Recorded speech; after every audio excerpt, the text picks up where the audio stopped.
Hey everybody, it's me, How to Draw. Today I will show you how you can draw a realistic dog.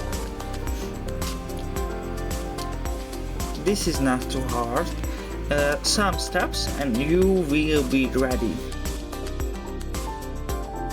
First things first, you will have to draw the dog head. Yes. Some eyes, nose,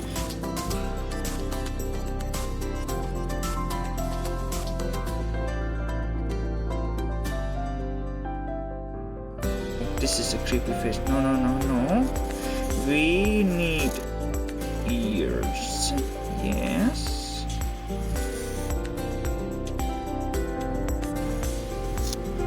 And now we have to draw the body.